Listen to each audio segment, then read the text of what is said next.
Vsem en lep pozdrav na ponovnem današnjem srečanju, kjer vam bomo v okviru Lexiaco založbe predstavili novo knjigo oziroma nov e-priročnik, ki se imenuje Davčni menedžment, kako znižati davčno oziroma zmanjšati davčno breme. Jaz sem avtor tega davčnega priročnika oziroma tega e-priročnika.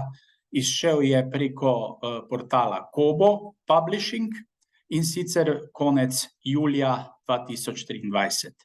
Mislim, da je tematika glede na današnje stanje, predvsem kar se tiče tehle izrednih dogodkov, poplav in vsega, kar nas seveda čaka v jeseni, zelo intenzivna oziroma zelo primerna, kar pomeni, da bo seveda priročnik pomagal reševati določene zagate, ki nastajajo pri seveda upoštevanju davčnih pravil oziroma pri upoštevanju samega davčnega sistema, tako tam, kjer seveda ni bilo nekih izrednih dogodkov, kot tudi tam, kjer so seveda nastali ti tako imenovani nemili izredni dogodki. Sam priročnik je usmerjen v bistvu v širšo javnost, ni samo usmerjen v tiste naše davčne strokovnjake in pa seveda tiste, ki se ukvarjajo direktno z davki. Usmerjen, kot sem rekel, je v širšo javnost, kar pomeni, da lahko sam priročnik uporablja tako tisti, ki seveda deluje v samem davčnem sistemu in je seveda vsakodnevno vpet v samo davčno dogajanje, kot seveda posameznik državljan Republike Slovenije oziroma tam, kjer je seveda del davčnega priročnika, ki se veže na mednarodno davčno pravo, tudi širše. Vsi tisti, ki v bistvu se tu in tam pridejo v stik z samim davčnim pravom oziroma z samimi davki. Zdaj, sam priročnik ni napisan samo teoretično, ima veliko praktičnega dela, predvsem tako imenovana, jaz jim rečem to, davčna matematika, kjer z primeri, izračuni pač obravnavamo to davčno tematiko oziroma davčni sistem in seveda prikažemo, kako lahko zmanjšamo to naše davčno breme tudi z samimi sistemi izračunov. Tako da je usmerjen priročnik tako v teorijo, kot tudi v prakso samega davčnega sistema in pa upravljanja z samimi davki. Zdaj, če gremo v samo vsebino, čisto na kratko. Najprej je seveda pri davčnem priročniku oziroma pri tem priročniku prikazan sistem javnih financ, prikazane so seveda javne finance in pa javnofinančno razmerje. To je razmerje med državo in pa posameznikom. Na eni strani država in pa njene institucije pobirajo davke, na drugi strani posamezniki seveda morajo plačevati za svoje aktivnosti določene davke, to pomeni, so davčno obremenjeni. Kako se vzpostavi ta davčni režim oziroma javnofinančni režim? Seveda v sistemu samega javnega prava. Večkrat smo na teh naših predavanjih omenili, kaj pravzaprav je to javno pravo, kaj je zasebno pravo. Samo čisto na kratko povemo. Javno pravo je takrat, kadar imamo dva konkretna subjekta. Na eni strani imamo seveda državo, na drugi strani imamo posameznika in država ima monopol fizičnega prisiljevanja, kar pomeni, da država v bistvu za svojim sistemom, za svojim pravnim sistemom, za svojim pravnim redom v bistvu določa pravila igre. Posameznik pa se mora seveda vključiti v ta sistem. Recimo, če jasno pridobimo določen dohodek, tako na ravni fizične osebe kot na ravni pravne osebe in seveda izkažemo iz tega dohodka tudi dobiček, je ta dobiček podvržen seveda davkom. Davke pa seveda določi država in kot bomo videli pozneje na naslednjih slajdih, to seveda ni določeno samo z podzakonskimi predpisi, ampak celo gre v ustavnopravno kategorijo. Nadalje predstavlja sam priročnik davčni sistem oziroma posamezne davke in sicer najprej, kako je prišlo do davkov, kakšne so davčne teorije, kakšna so davčna načela, potem davčna evazija, davčna prevalitev, Nadalje seveda obravnavamo posamezne davke v tem našem davčnem sistemu. Predvsem je velik sklop neposrednih in pa posrednih davkov oziroma neposredne in pa posredne obdavčitve. Nadalje imamo davek na dohodek fizičnih oseb, sicer dohodnina, z vsemi seveda elementi. Nadaljujemo z davkom od dohodkov pravnih oseb ali tako imenovano korporacijsko obdavčitev, kjer tudi v bistvu tako kot pri dohodnini določimo tako subjekte, objekte, kot tudi kraje obdavčitve, predmet obdavčitve in pa določene posebnosti tega davka od dohodkov pravnih oseb. V nadaljevanju imamo seveda posredni davek, ki se imenuje davek na dodano vrednost ali tako imenovani prejšnji prometni davek. Kakšne so značilnosti tega davka, obravnavamo v priročniku z seveda temi matematičnimi primeri. Nadalje imamo seveda postopkovni del, ki se veže na davčni postopek, kjer obravnavamo davčni postopek od začetka, ko seveda nastane davčna obveznost, do plačila davčne obveznosti, do seveda izvršitve te davčne obveznosti in nadalje seveda, kaj se zgodi, če davka ne plačamo v določenem časovnem obdobju. Velik del tega priročnika je vezan tudi na tako imenovano mednarodno davčno pravo. Tukaj v tem kontekstu obravnavamo tako ekonomsko ali pravno dvojno obdavčenje, nadalje obravnavamo harmonizacijske aktivnosti tako na področju neposrednega obdavčevanja, kot tudi na področju samega posrednega obdavčevanja. Predvsem smo tukaj kar dosti časa oziroma dosti vsebine posvetili tako imenovanemu harmoniziranemu področju, ki se veže na skupno konsolidirano davčno osnovo davka na dohodek pravnih oseb. In pa seveda tisto zadnje poglavje, ki se veže v samem tem našem priročniku, e-priročniku, to je tako imenovano obdavčevanje digitalne ekonomije, ki pa je tista krem de la krem sedaj v samem sistemu obdavčevanja, kjer seveda pokažemo, kako se obdavči digitalna ekonomija na področju pravnih oseb, na področju DDV-ja in pozneje še nekaj vsebine tudi, ki se veže na te tako zvane kriptovalute, kako se obdavčujejo v bistvu te kriptovalute z dohodnino, z davkom na dohodek pravnih oseb oziroma z DDV-jem oziroma davkom na dodano vrednost. No in če sedaj gremo na eno kratko predavanje, bomo kar tukaj združili vsebine, ki smo jih seveda hoteli oziroma ki sem jih predstavil v samem priročniku v neko skupno osnovo. Namreč najprej seveda se vpraša, kaj so pravzaprav davki. Če se spomnite, verjetno nekateri se spomnite, Thomas Jefferson, predsednik ZDA, je rekel, vse lahko spreminjamo, samo dveh stvari ne moremo spremeniti. Ne moremo spremeniti želje, da seveda ne bi plačali davkov, in ne moremo seveda spremeniti življenja tako, da ne bi na koncu umrli. Zdaj, jaz rečem, smrt je vedno na koncu, davki pa so včasih tako. Država sicer z svojim aparatom fizičnega prisiljevanja vzpostavi davčni sistem in davki so kogentni sistem oziroma kogentni element samega davčnega sistema, pa tudi samega pravnega sistema določene države, ampak seveda posamezniki, tako fizične kot pravne osebe, imajo iznajdljivost in možnost tudi, da seveda obidejo ta davčni sistem, zato je tisto, kar je Jefferson rekel, da so davki in smrt tisto neminovno na koncu, bi rekel za smrt ja, za davke pa bi postavil en večji vprašaj. Kajti pri davkih imamo možnost tisto davčne evazije, potem imamo možnost seveda za to davčno evazijo tudi sam sistem davčne prevalitve, kjer seveda mi kot posamezniki pač smo davčni zavezanci, vendar nismo pa davčni destinatarji. Davčni destinatar je tista oseba, to pomeni tisti subjekt, ki pravzaprav na koncu celotne davčne obremenitve oziroma davčnega postopka plača, dejansko fizično plača sam davek. Torej, davke so si seveda izmislili, da bi kaznovali bogate, jim odvzeli denar ter dali seveda ta denar revnim ljudem. To je neka metafora oziroma to je nek sistem, ki bi naj seveda bil vzpostavljen za samimi davki, čeprav če gledamo, da so davki v bistvu iznajdba države in država je monopol fizičnega prisiljevanja, ki seveda gleda koristi vladajočega razreda, bi tudi tukaj lahko postavili en velik vprašaj z to trditvijo.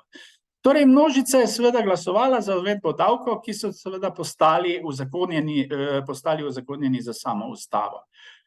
Seveda, tukaj so pozabili posamezniki en pomemben dejavnik in sicer to, da so bogati vedno korak pred samimi revnimi in da so svoje premoženje seveda skrili pod okrilje pravne osebe, ki jim je pozneje seveda dovoljevala koriščenje denarja, preden jim ga je pobrala seveda država. Najprej so seveda v starem veku davki bremenili tujce, zlasti podložne narode, ki so seveda v ta namen plačevali glavarino.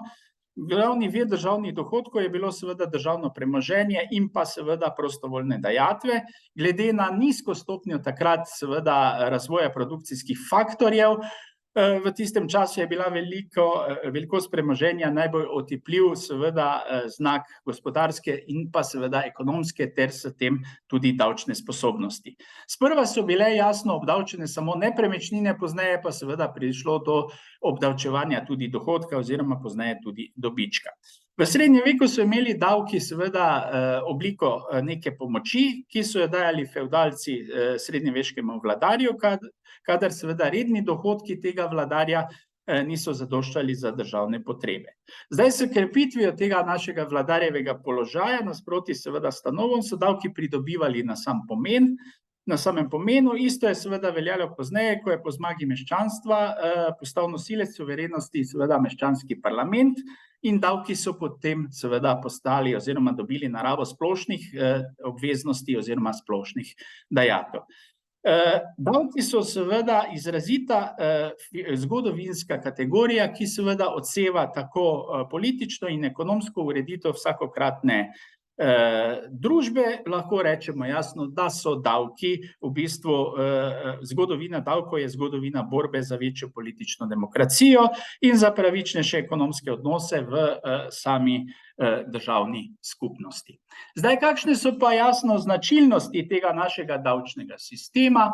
Najprej je seveda to prisila plačevanja davkov. Vsakdo na določenem teritoriju mora seveda plačati določene dajatve, plačati davke v določenem časovnem obdobju, če seveda pridobiva dohodek, če ima seveda kakšen pasivni dohodek, to pomeni, da ima kakšno nepremičnino oziroma nepremičninsko premoženje, kar pomeni, da seveda država z svojim monopolom fizičnega prisiljevanja prisiljuje te davčne zavezance na določenem območju, da seveda v določenem časovnem obdobju plačajo davke.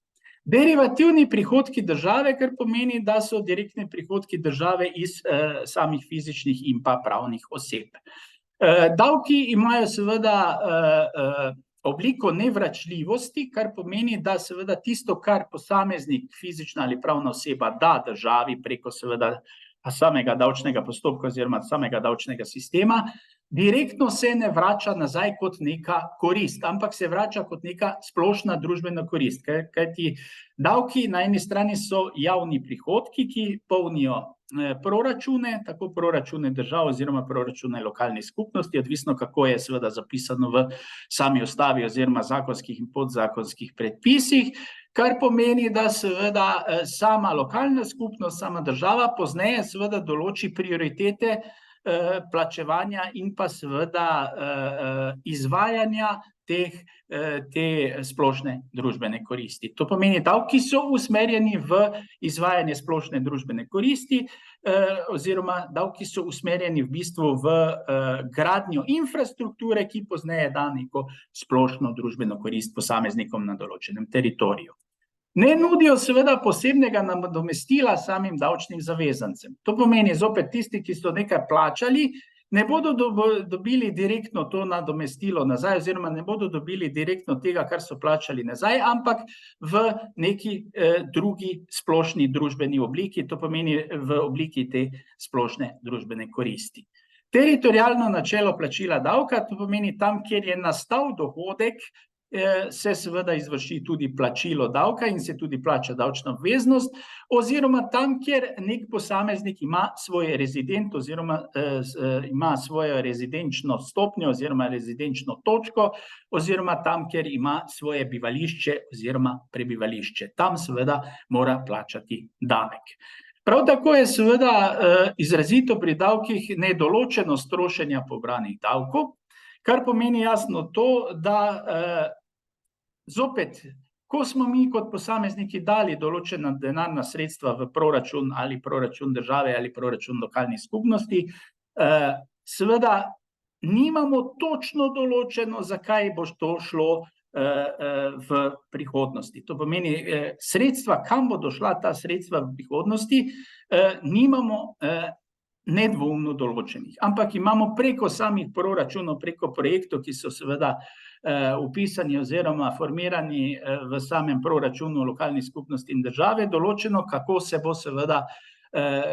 se bodo trošila ta sredstva iz pobranih davkov. Torej, imamo nedoločenost trošenja, sam posameznik ne more direktno vplivati na sistem tega trošenja. Zelo pomembna to načelo ali pa recimo značilnost teh davkov, nedoločenost trošenja pobranih davkov je seveda sedaj v tem čudnem času, ko smo imeli poplave oziroma izredne dogodke, seveda jasno sedaj vemo, da je prioriteta, da se seveda vsa plačila oziroma vse zadeve, ki smo jih vplačali v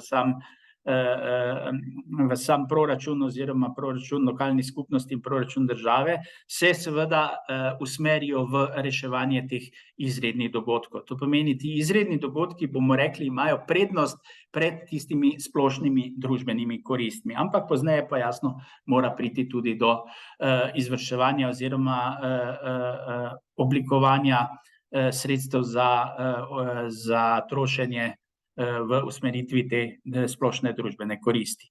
Javni interes davkov. Davki imajo javni interes, kar pomeni, da seveda se z davki izvaja oziroma uresničuje ta splošni družbeni interes oziroma javni interes in jasno, davki so tako imenovani denarni prihodki države. To pomeni, jasno, vzpostavilo se je javnofinančno razmerje, kjer imamo seveda kot predmet tega javnega finančnega razmerja seveda davke, ki se oblikujejo oziroma ki se formirajo v tej tako imenovani denarni obliki.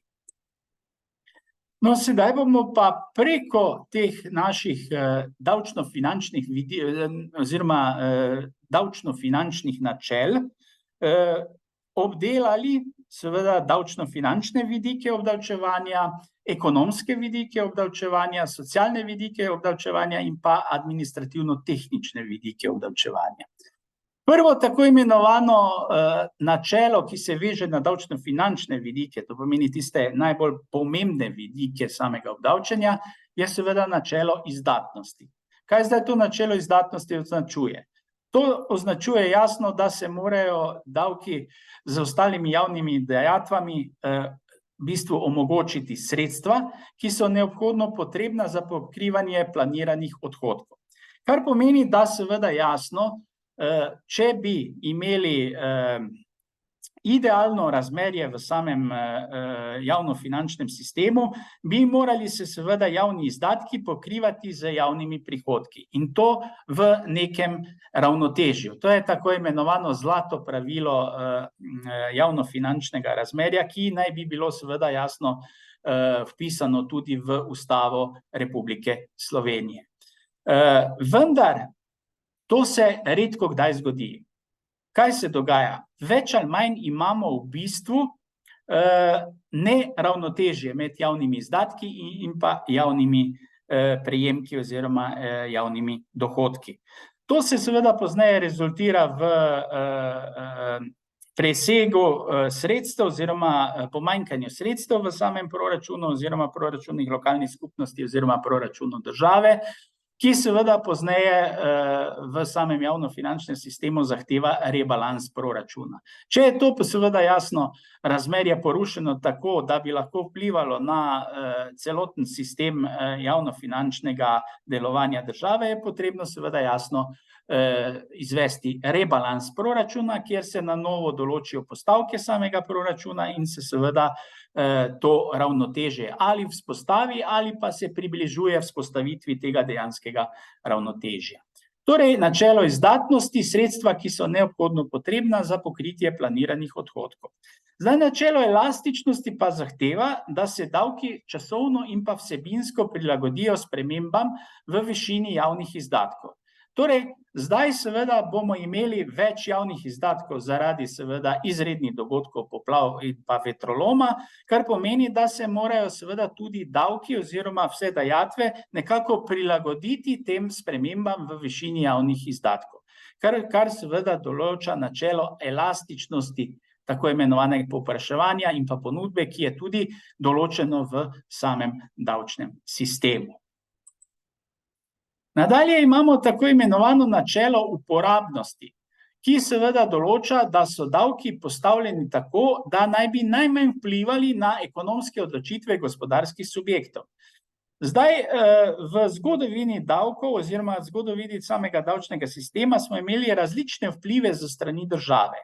Eno je seveda ekonomski liberalizem, kjer seveda država ne vpliva preko davkov na seveda tržni sistem, in pa seveda davčni oziroma državni intervencionizem, kjer naj bi seveda država preko svoje mašinerije davčnega sistema vplivala na trg tako, da bi seveda upoštevala določene tržne zakonitosti, popravljala ta tržna neravnovesja in s tem seveda vplivala tako na ekonomski, socialni in pa družbeni vidik davčnih zavezancev oziroma posameznikov v samem davčnem sistemu. Torej, načelo uporabnosti samega davčnega sistema pa določa, da seveda morajo biti davki postavljeni tako, da seveda z svojim vplivom najmanj vplivajo na te ekonomske odločitve gospodarskih subjektov ali bodo seveda investirali recimo v nacionalni sistem oziroma v nacionalno gospodarstvo, v nacionalni trg, ali pa bodo seveda te investicije prenesli v tujino in tam seveda postali davčni zavezanci. Seveda, poglejmo recimo Pipistrel, poglejmo Akrapoviča, zaradi tega, ker imamo, bomo rekli, negativno usmerjen davčni sistem, trenutno imamo seveda velike težave z takšnimi gospodarskimi subjekti, ki seveda jasno zaradi kršitve načela uporabnosti davkov in načela samega davčnega sistema v bistvu prenašajo svoje odločitve, prenašajo svoje aktivnosti iz seveda območja, kjer je močna oziroma velika obdavčitev oziroma veliko davčno breme v območje, kjer imamo nižje davčno breme. In to je čisto povsem legalno, seveda država se pa mora vprašati, kaj naj naredi, da seveda takšne velike konglomerate oziroma takšne pomembne gospodarske subjekte zadrži na svojem teritoriju.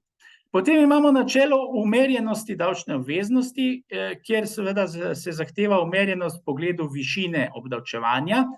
Torej, ne moremo neke stvari obdavčiti v nebo, to pomeni določiti davčne stopnje preko 50–60%. Tudi to je bilo vprašanje, kako obdavčiti najbogatejše, ali je smiselno, da obdavčimo res z takšno davčno stopnjo, kot smo imeli v preteklosti v mislih, to pomeni 50–60%, ali je mogoče smiselno, da umerimo to davčno obveznost tudi za bogatejše ljudi oziroma za luksuzne predmete na posredni obdavčitvi.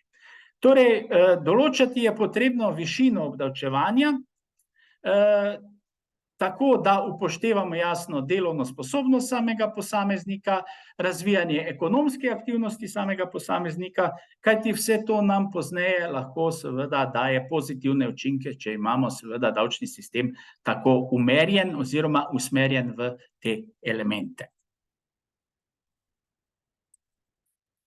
Nadalje, ekonomski vidiki, ki se vežejo na sam sistem obdavčevanja, najprej je jasno, so vezani tudi na izbor davčnega vira. In tukaj imamo načelo izbora davčnega vira, ki določa, da je potrebno obdavčevati le tiste dohodke davčnega zavezanca, ki so dinamični, ki so aktivni.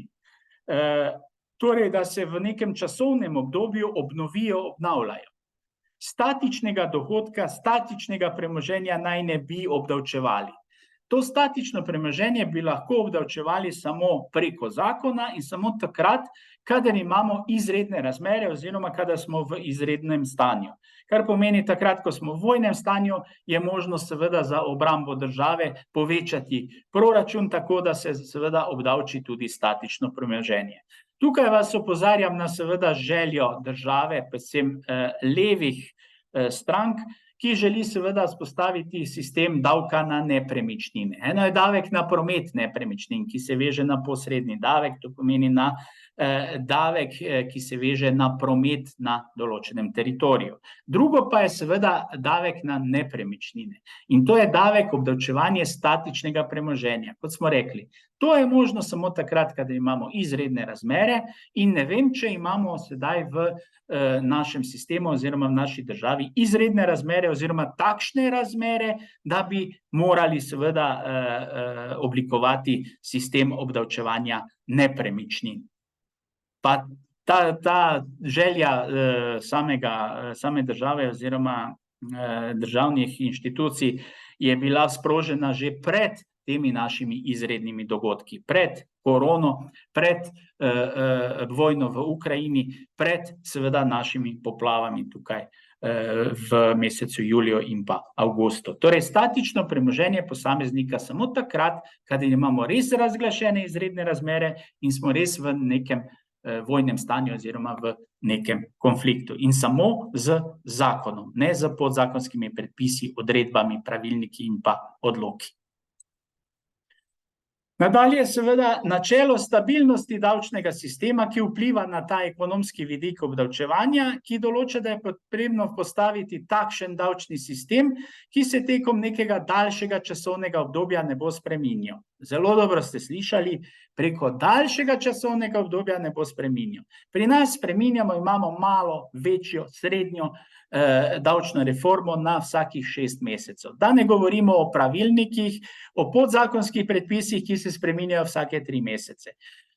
Nažalost so davki oziroma davčni sistem takšna kategorija, ustavna kategorija, ki bi morala biti fiksna. V Nemčiji se davčni sistem ni spreminjal že 10 let. V Avstriji nekje tam 5 let je bila zadnja reforma. Pri nas je pa seveda reform koliko hočeš, kar se tiče obdavčevanja. In to zaradi tega, ker seveda ne upoštevamo tistega elementa oziroma načela elastičnosti, ki določa, da bi moral se seveda davčni sistem spreminjati glede na spremembe pri javnih prihodkih in pa javnih izdatkih. Ampak ne vedno, ne vedno. To pomeni, kadar imamo kardinalne spremembe v tem sistemu, pri sistemu javnih prihodkov in pa javnih izdatkov. Če pa imamo majhne spremembe, ne bomo šli spreminjati davčnega sistema, ampak bomo z drugimi inštrumenti, z drugimi instituti v bistvu uravnotežili tako javne izdatke oziroma javne prihodke. Predvsem je premalo govora tukaj pri nas o javnih izdatkih. Jaz delam na Direkciji za infrastrukturo na seveda področju javnega naročanja in tam imamo seveda skoraj, bom rekel, 80% aktivnosti Direkcije za infrastrukturo je na področju javnega naročanja. In javno naročanje je kamen spotike, ravno zaradi tega, ker seveda na eni strani tisti, ki vodijo neko inštitucijo, nekega javnega naročnika, vodijo nek sklad, bi se reklo, finančni sklad, kar pomeni, da seveda ta finančni sklad se polni z sredstvi tretjih oseb. To pomeni, te tretje osebe, posamezniki preko davkov vplačujejo v proračun.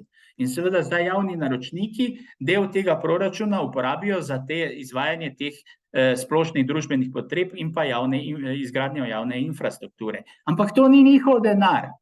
Kar pomeni, da seveda objektivno so sicer oni kot vodstven kader odgovorni za izvedbo tako postopkov, kot seveda trošenje teh javnih sredstev, vendar to ni njihov denar, kar pomeni, da seveda, če ni moj denar, bom seveda drugače gledal na ta sredstva, kot če imam seveda svoj denar, ki sem ga moral preko leta oziroma preko let svojega dela šparati oziroma varčevati. Kar pomeni, da je seveda tukaj jasno, da je potrebno na javnih izdatkih narediti neko spremembo, pa ne samo vedno trobiti o tem, da se spremeni javno naročanje, kajti z zakonom ne bomo nič kaj dosti spremenili, samo zakomplicirali bomo zadevo. Ampak v miselnosti oziroma v nekem položaju teh subjektov, ki vodijo te javne naročnike, bi bilo potrebno seveda narediti nek miselni preskok, da bi seveda začeli razmišljati, da je to tudi del njihovega premoženja, ne samo del javnega premoženja oziroma javni proračun, proračun države in pa lokalne skupnosti. Mogoče bi takrat prišlo seveda do drugačnega položaja oziroma drugačnega sistema in s tem bi seveda bistveno pripomogli k tisti zgoraj omenjeni uravnoteženosti med javnimi prihodki in pa javnimi izdatki. To je pač moje mnenje, tudi v samem priročniku sem en del tudi to zapisal, si kar preberite, če boste seveda kupili priročnik, je pa to zelo pomembna materija. Torej, ko imamo mi davčne reforme, morajo te davčne reforme biti usmerjene tako v politično, socialno in pa ekonomsko področje. Ne samo v ekonomsko področje, da dobimo ravnotežje med izdatki in prejemki, tudi politično, kako se politika odziva na določene spremembe v davčni sferi oziroma v davčnem sistemu in pa jasno na socialno področje. Kajti tisti, ki polnijo proračun, so v bistvu najpomembnejši element samega davčnega sistema. Če nimamo davčnih zavezancev, nimamo davčnega sistema, pade celotna država. In to prepogosto pozabimo. Predvsem zakonodajalec, ki seveda gleda samo enostransko ali pa enolično takrat, ko seveda oblikuje neke davčne reforme oziroma ko oblikuje neke davčne norme v sami davčni zakonodaji. Nadalje imamo načelo identitete davčnega destinatarja in nosilca jasno davčne obremenitve. Torej, že prej smo omenili, eno je davčni zavezanec, drugo je lahko davčni plačnik, ki je drugačen od davčnega zavezanca, to imamo takrat, kadar smo v pogodbenem razmerju oziroma v delovnopravnem razmerju, kjer imamo davek po odbitku, in pa takrat, kadar imamo davčnega zavezanca, davčnega plačnika in pa na koncu davčnega destinatarja. To pa je tako imenovani končni potrošnik v seveda sistemu posredne obdavčitve oziroma v sistemu posrednega davka, v sistemu DDV-ja. Vemo, da DDV se prenese na končnega potrošnika in tudi to je potrebno jasno upoštevati takrat, ko spreminjamo davčni sistem zaradi tistega ravnotežja med izdatki in pa prejemki. Torej, ne smemo samo spremeniti, bomo rekli, hočemo seveda pridobiti na strani davčnih prejemkov večjo količino denarja preko pobranih davkov, pa bomo dvignili stopnjo DDV-ja. Mi moramo gledati sam sistem, predvsem pa davčni sistem kot nek organizem, kar pomeni, da če nekaj spremenite, to lahko vpliva tudi na ostale organe. Sedaj malo to karikirano povem. Prav tako, sedaj, če to prenesemo na davčni sistem, če vi spremenite nekaj v DDV-ju, to pomeni v posredni obdavčitvi, ta posredna obdavčitev ni sama po sebi oblikovana, kar pomeni, da ni ločena od neposredne obdavčitve, ni ločena od davčnega sistema. To pomeni, nekaj ste spremenili v posredni obdavčitvi, se to seveda spremeni na nivoju tudi davčnega sistema. In ni nujno, da ta dvig, recimo DDV-ja, stopnje DDV-ja iz 22 na 25, bo nam rezultiral velika sredstva v samem proračunu. Morate gledati davčni sistem oziroma davke kot ta organizem, kot nek sistem, ki je povezan med seboj. In to velikokrat zakonodajalec presliši, spregleda ali pa tudi ne razmišlja takrat, ko oblikuje neke davčne reforme. Torej, načelo identitete davčnega destinatarja pove, kdo je pravzaprav obremenjen z davkom in kakšen vpliv ima davčni sistem na prevalitev teh davkov. Torej, prometni davki se prevaljajo, kar pomeni, da seveda imamo davčnega zavezanca, ki prevali davek na davčnega destinatarja, davčni destinatar je pa seveda končni potrošnik, ki plača celotno davčno breme v ceni produkta oziroma v ceni storitve. Pri neposredni obdavčitvi je pa drugače, tukaj pa skoraj da nimamo prevalitve davkov in je seveda davčni zavezanec, davčni plačnik in pa davčni destinatar v eni te isti obliki.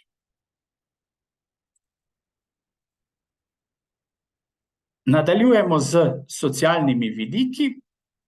Kot socialni vidiki imamo seveda načelo splošnosti davkov, ki določa, da morajo vsi davčni subjekti sodelovati pri plačevanju davkov. Torej, tisti subjekti, ki so pridobili določen vir dohodkov, ki imajo določeno premoženje na določenem teritoriju, so seveda vezani na seveda to načelo splošnosti davka in morajo sodelovati pri plačevanju davkov. Torej, če sedaj pogledamo, rezidenti držav so dolžni plačevati davke na svoj svetovni dohodek, medtem ko tisti, ki so pa nerezidenti, to pomeni tujci, ki so dobili status nerezidentov, so dolžni plačevati samo tisti davek, ki se nanaša na teritorialni vir obdavčevanja. Tukaj je seveda jasno potrebno upoštevati pravila ekonomskega in pa pravnega dvojnega obdavčenja, da ne pride do dvojne obdavčitve oziroma da ne pride do dvojnega davka na določen vir oziroma na določen dohodek ali na določeno premoženje. Torej, splošnost v bistvu predstavlja ta formalni pogoj pravičnosti pri sami obdavčitvi. Prav tako izhaja določeno načelo v socialnem sistemu oziroma v socialnem vidiku, ki se veže na prejšnje načelo, to je načelo enakomernosti plačevanja davkov. Torej, to načelo enakomernosti plačevanja davkov je usmerjeno v samega davčnega zavezanca in sicer sam davčni sistem mora oblikovati sistem obdavčevanja tako, da seveda postavi posameznika v možnost plačevanja davkov glede na njegovo subjektivno ekonomsko moč. Kar pomeni, da seveda tisti, ki imajo večjo ekonomsko moč, bodo seveda jasno plačevali verjetno višjo dajatev, vendar to ni linearni sistem, zopet tisto se spomnite, kaj smo prej rekli z 50-60% davčnimi stopnjami, moramo seveda to načelo enakomernosti plačevanja davkov upoštevati glede na sam davčni sistem in glede na to, kaj pravzaprav želimo spostaviti, oblikovati z tem našim davčnim sistemom. Ne smemo linearno gledati, več ko imaš, več boš plačal, to je jasno, ampak ne pa seveda preko svoje cene. Kajti, če se spomnite, v ekonomiji deluje zakon padajočih donosov, kjer neko komponento povečujemo do določene stopnje, nam daje določene koristi. Ko to komponento povečujemo preko tega prevoja ali preko te točke lomljivosti, nastane seveda povratni element, to pomeni povratni efekt, bomo rekli, to je efekt padajočih donosov. Več ko komponento povečujemo, manjši so ti donosi. In tu ravno ta zadeva vpliva na to načelo enakomernosti plačevanja davkov, to pomeni, potrebno je gledati subjektivno moč posameznika, vendar pa ne tako, da gledamo dejansko linearno. Nadalje imamo administrativne vidike obdavčevanja in sicer jasno alfa in omega načelo zakonitosti obdavčevanja oziroma zakonitosti davkov, ki seveda določa, da je mogoče samo z ustavo in zakoni potrditi, spreminjati in pa ustanoviti davke in ostale javne dajatve. Seveda spodaj pod ustavnimi določbami imamo zakonodajo, vendar vsa obdavčitev mora imeti svoje elemente, svoje korenine, bi se rekli, v ustavi, ki je suprema lex, najvišji pravni akt določene državne ureditve. In seveda načelo zakonitosti davkov je usmerjeno v ustavo in je tudi sprejeto kot ustavno načelo in ga implementirajo v svoje ustave, mislim, da večina držav v svetu. Kaj je sedaj osnova tega načela zakonitosti davkov? Samo zakon lahko predpisuje izvor davčnega prava, nihče drug. To pomeni, samo zakon določi, kje je izvor, kje ima država svoje korenine, svoje podlage, svoje pristojnosti, da oblikuje seveda davčni sistem in pa oblikuje sistem obdavčevanja.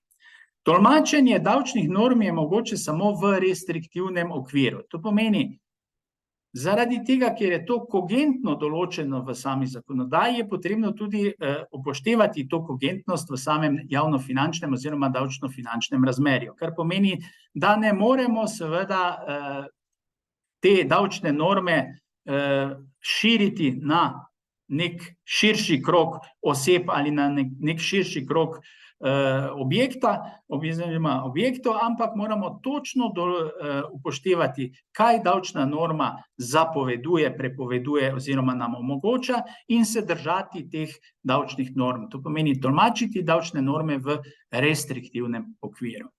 Analogija je mogoča samo v omejenem obsegu. To pomeni, vedno je možna analogija zaradi tega, ker ne moremo neko področje v življenju v samem družbenem sistemu tako določiti, da imamo vsa pravila določena na enem mestu, ampak samo v omejenem obsegu. Ravno iz te kogentnosti in te zelo pomembne, te statične osnove samega davčnega sistema. Nedopustna je retroaktivnost. To pomeni, lahko mi določimo neke obremenitve, davčne obremenitve za naprej, za nazaj ne moremo, razen če imamo res izredne dogodke, kot smo prej rekli, oziroma če zakon to določa, vendar pri nas zakoni ne določajo retroaktivnosti, vsaj v davčnem sistemu. Vsi davki morajo biti zakonsko jasni in natančno definirani, kar pomeni, da je potrebno tako v ustavi določiti korenine, kot sem rekel, davčnega sistema, v zakonih pa je potrebno jasno in natančno definirati, kateri so ti posredni in neposredni davki, ki se bodo pobirali na določenem teritoriju in kako se bodo pobirali. To pomeni subjekt, objekt oziroma predmet obdavčevanja, sistem, način plačevanja davkov. Zdaj pa še nekaj. Glede na to, da so davčni sistemi oziroma obdavčevanje usmerjeni v posameznika. Jaz sem diplomiral iz davčnega prava, magistriral tudi iz davčnega prava, ravno iz svetovnega dohodka, sedaj delam, upam, da bo prišlo do konca, doktorat iz davčnega in finančnega prava, ampak včasih, ko berem jaz naše davčne zakone, da so natančni, niso pa jasni. Če vzamete DDV, zakon o davku na dodano vrednost, pa pravilnik o zakonu o davku na dodano vrednost, pa preberete skupaj, ne vem, kaj bi vam rekel. Čist direktno sedaj tukaj povedam, ne vem, kaj bi vam rekel. Torej, ali so naši zakoni, davčni zakoni jasni, natančno definirani so, jasni, to pa ne bi dal roko v ogenj. Načelo minimiziranja administrativnih stroškov. To je načelo pobiranja davkov. Seveda zdaj že sam element, da mora nek posameznik, fizična ali pravna oseba plačati nek davek oziroma da je obremenjen z nekim davkom, je to že v prvi vrsti jasno obremenitev, v drugi vrsti pa seveda vsak posameznik noče plačevati nekaj, kar mu ne da takoj neko odmeno oziroma takoj neko korist. Zato je potrebno seveda vzpostaviti nek sistem administriranja, da bo na strani posameznikov uporaben, na drugi strani, da bo izdaten za seveda državne organe oziroma državo in pa lokalne skupnosti, ter da sam posameznik recimo bo sicer imel vpliv na to administracijo, ne bo pa obremenjen z temi administrativnimi aktivnostmi oziroma z temi administrativnimi stroški. Torej, stroški pobiranja davkov morajo biti minimalni. Zato smo uvedli informativne izračune, zato smo uvedli tudi nek poseben sistem obdavčevanja tako pri davku od dohodkov pravnih oseb, pa tudi v samem sistemu posrednega obdavčevanja preko davka na dodano vrednost, in mislim, da smo to načelo minimiziranja administrativnih stroškov nekako vzpostavili oziroma oblikovali v sam sistem, tako da smo tukaj lahko naredimo eno kljukico, čeprav z, bomo rekli, tresočo roko. Torej, to so seveda sedaj davčna načela, ki jih moramo seveda upoštevati. Načela so tiste osnovne teze oziroma osnovni pogoji, osnovni elementi, ki prevevajo vsako pravno panogo in seveda tukaj tudi pravno panogo davčnega prava oziroma davčnega sistema. Zdaj, davčni sistem je skupek enih možnih davčnih oblik, kjer mora biti nek skladen odnos med temi elementi. Prej smo rekli, ko hočemo vzpostaviti ravnotežje, mora biti skladnost tako z sistemom posrednega obdavčevanja in s sistemom neposrednega obdavčevanja. Če nekaj spremenimo v tem sistemu, lahko to vpliva tudi negativno na druge parametre, druge elemente tega sistema in potem imamo neravnotežje v samem sistemu. Tako da je to v bistvu skladen odnos med elementi v samem sistemu, v samem davčnem sistemu. To mora seveda vsak zakonodajalec tudi upoštevati. Izobrazba državljanov je tudi vpliva na davčni sistem. To pomeni pri pobiranju davkov, to pomeni pri tisti administraciji je zelo pomembna izobrazba državljanov. Čim več izobraženih državljanov imamo, jasno bo to seveda pozitivno vplivalo na sam sistem pobiranja davkov. Prav tako je tukaj jasna stopnja odprtosti ekonomije določene države, ali je ekonomija zaprta. Recimo v komunistični časih smo imeli zaprto ekonomijo, smo imeli en poseben rigiden davčni sistem, oziroma niti ni bilo samega davčnega sistema, kajti imeli smo v bistvu tako imenovan družbeno-pravni, družbeno-finančni sistem. Ko pa imamo seveda kapitalizem, pa je seveda jasno ta stopnja odprtosti ekonomije široka, velika, kar pomeni, da seveda tudi to vpliva na davčni sistem. Prav tako pa vpliva seveda na davčni sistem način državne ureditve in pripadnost mednarodni asociaciji. Torej, mi smo sedaj, Republika Slovenija je združena oziroma pripada Evropski uniji in moramo upoštevati ne samo nacionalno davčno zakonodajo, ampak tudi harmonizacijsko oziroma unifikacijsko aktivnost na področju davčne zakonodaje Evropske unije. To pomeni sekundarne pravne vire Evropske unije, direktive in uredbe na tem področju. Zdaj, politično gledano za sam davčni sistem imamo desnosredinske in pa levosredinske vlade. Pri desnosredinskih vladah je seveda tendenca po nizkih davkih. To pomeni, da se davki znižajo. Torej, v tem primeru desnosredinske vlade zahtevajo zmanjševanje davka na dohodek glede na davke na potrošnjo. Davki na potrošnjo pa ponavadi poskočijo, takrat, kadar imamo desnosredinske vlade. Levosredinska vlada pa seveda zahteva, na žalost, to je seveda analiza določenih študij, širjenje javnega sektorja, to pomeni širjenje državne oblasti oziroma državnega aparata.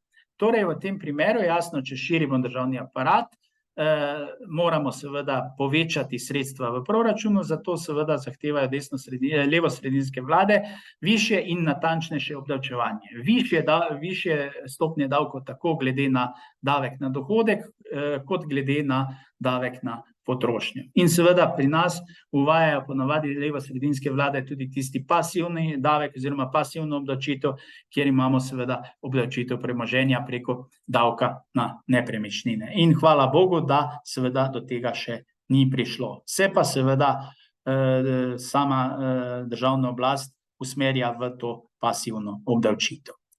Torej, tukaj imate sedaj na kratko en graf oziroma, bomo rekli, en krožni izsek, kjer nam seveda, ki nam pove, kakšna je davčna obremenitev oziroma prihodke, pravzaprav pove javne prihodke v proračun iz določenih davčnih virov. Torej, prejeta sredstva iz proračuna 9,9%, evropskega seveda, kapitalski prihodki, donacije, transferni prihodki 0,8, zelo malo, nedavčni prihodki 4,9, ostali davčni prihodki 8%, kar zajetne so trošarine 14,1%, dohodnina ima 13,6%, davek od dohodka pravnih oseb 10%, davek na plačilno listo in pa delovno silo 0,2% in pa najizdatnejši davek trenutno je seveda davek na dodano vrednost, to pomeni prometni davek 38,4%. To je sedaj dejansko po davčnem viru izsek samega proračuna.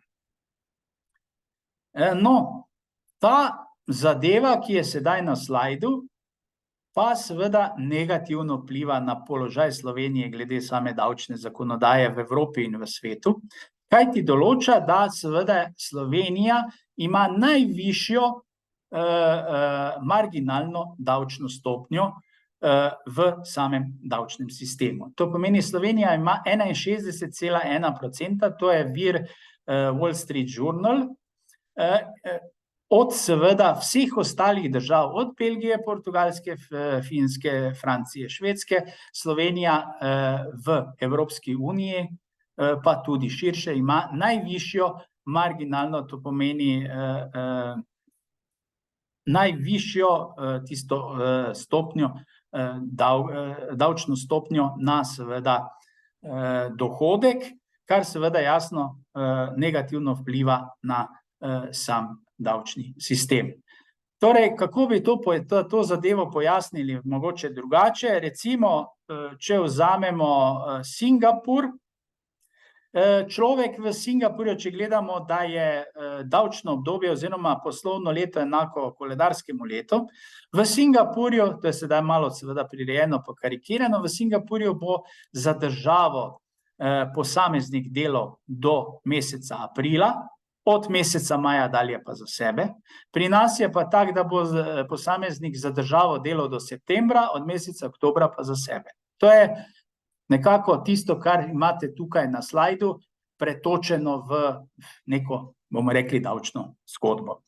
Torej, zelo resna zadeva, davčna obremenitev preko seveda marginalnih davčnih stopenj je v Sloveniji previsoka. Zato tudi nimamo tujih neposrednih investitorjev, nekih novih investicij, nimamo pritoka kapitala in moramo se vprašati, kaj moramo narediti v davčnem sistemu z davčno reformo, da bi prišli do tega, da te marginalne stopnje znižamo. To pomeni, da pridemo pod 50%. Torej, razmislek za zakonodajalce, razmislek za tiste, ki seveda svetujejo tem zakonodajalcem, kaj naj naredimo, da seveda znižamo to marginalno davčno stopnjo. Zdaj pa malo za šalo, pa dosti zares, ko mi oblikujemo davčni sistem oziroma ko oblikujemo neke posamezne davčne vire oziroma davke na te posamezne davčne vire, je potrebno jasno imeti zdravo pamet. To je prvo. Kmečka zdrava pamet je najpomembnejša. Tudi v samem sistemu oziroma v samem davčnem sistemu in oblikovanju davčne zakonodaje. Ne bomo dali vse v oblikovanje davčnih virov in pa v obdavčevanje. Slišal sem, seveda v Avstriji in Nemčiji imajo celo davek na pse, kar pomeni, da je tista družina, ki ima psa, plača, mislim, da v Avstriji od 120 do, ne, malo niže, od 80 do 120 evrov letno za psa. Zdaj, kaj je zdaj pes? Neki pravijo, da je jasno živo bitje, to je jasno, ampak kaj je v davčnem primeru oziroma v davčnem sistemu pes? A je to premoženje? A je to dinamično premoženje? Recimo, da je dinamično, ker leta okoli, po domače rečeno, ne? Ampak ali je to statično, dinamično premoženje? Ne moramo kar avtomatsko dati recimo davek na psa ali pa davek na neekonomično trošenje papirja ali pa davek na nepremičnine ali pa davek na premičnine ali pa davek na domačo živino. Torej, treba je razmisliti, kako bomo oblikovali davčni sistem, kajti iz tega razmisleka nam lahko ta razmislek nam da veliko korist, tako pri oblikovanju tega davčnega sistema, kot tudi pri tistih, ki polnijo to ki polnijo davčni proračun oziroma proračun države in lokalnih skupnosti, kajti da nekaj damo, kot sem že prej nekajkrat omenil, da nekaj damo kot posamezniki, pa ne dobimo takoj proti vrednosti oziroma proti dajatve, mora biti res zelo pomembno za nas same. Najprej za posameznike, pozneje pa seveda jasno za državo. Torej, kot smo videli, ni vse zlato, kar se sveti, ni vse tako, kot bi moralo biti, ampak bom rekel nekaj pozitivnega, smo na dobri poti, da izvedemo pametne reforme, samo pametno vlado moramo imeti in pametne tiste odločevalce na vrhu, ki seveda se spoznajo na stroko in seveda tudi v drugem smislu tudi upoštevajo mnenja tretjih oseb, stroke, tretjih oseb in pa vseh davčnih zavezancev oziroma državljanov države, na kateri se seveda izvaja obdavčitev.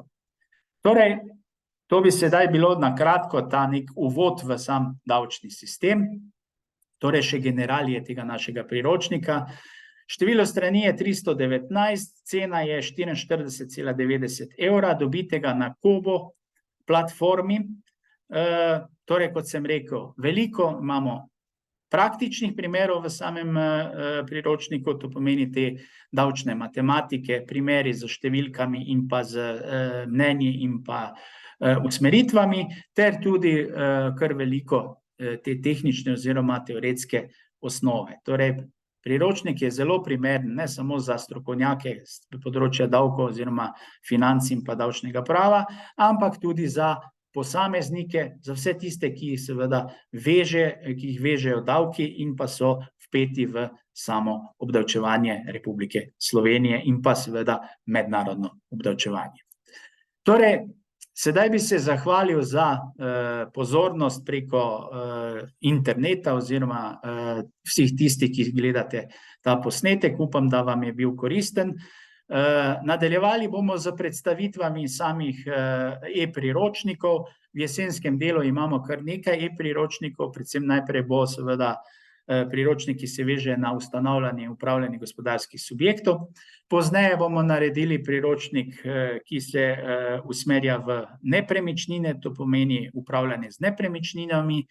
V mesecu novembru bo izšel priročnik, ki se ukvarja z upravljanjem javnega sektorja, izšel je že priročnik upravljanje zasebnega sektorja in glede na ta priročnik sem pač želel tudi pripraviti e-priročnik v javnopravni sferi, kar je seveda zanimiva zadeva in tudi takšnega priročnika ni na publikacijskih platformah Republike Slovenije. In pa na koncu, v zimskem času, to pomeni v decembru, upam, da bo letos zima, upam zaradi tega, ker sem smučar, da ne bo kaj narobe, še zadnji priročnik in sicer državni menedžment, kjer bomo seveda vdelovali upravljanje z državo oziroma zakonitosti upravljanja z državo in pa njenimi organi. Torej, glede na to, da smo sredi avgusta, tisti, ki ste še na počitnicah, lepo vreme in spočite se, tisti, ki pa že delate strumno v jesenski del, kajti na žalost nas pričakuje verjetno kar burno jesensko obdobje in upam, da bomo seveda uspešno in pa pozitivno prešli to obdobje. Hvala vam še enkrat za pozornost in se vidimo in slišimo na kakšnem novem srečanju.